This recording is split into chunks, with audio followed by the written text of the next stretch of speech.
शेतकरी मित्रांनो, मी मारुती मदनराव वाघ, मुक्काम पोस्ट पोखर नरसिंह, तालुका जिल्हा परभणी. ही माझी लिंबुणी आहे. 1 एकरमध्ये 100 झाड आहेत. हे बघा, हे लिंबुणी अशी काळोखी आहे, पानाची साईज पण मोठी आहे. हे बघा कशी फ्लोरिंग लागली, याला मोगऱ्याच्या फुलासारखी फुलं लागलीत. याच्यासाठी मी हे सॉइल मल्टीप्लायर वापर केलेला आहे. सॉइल मल्टीप्लायरचा वापर केलेला आहे.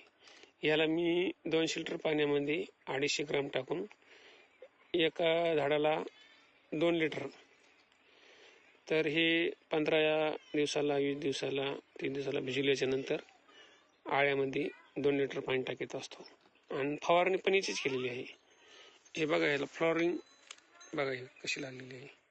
हे मोगऱ्याच्या फुलासारखी फुलं लागली त्याला. आणखीन पण झाडं दाखवतो. हा या बघा, हे बघा, याच्या मधमाशा कशा आहेत. भरपूर प्रमाणात मधमाशा आहेत. आणि फुलाची बघा साईज, फुलं बघा कशी येते. बघा, हे मोगऱ्यासारखं फुले. याच्यासाठी मी हे मल्टीप्लायर वापरलेलं आहे. सॉइल मल्टीप्लायर, मिट्टी को बनाए बलवान. हे बघा, हे बघा झाड आहे. बघा, हे बघा झाडावर कशी काळोखी. याला देखील बघा कशी फ्लोरिंग आहे. बघा, बघा हे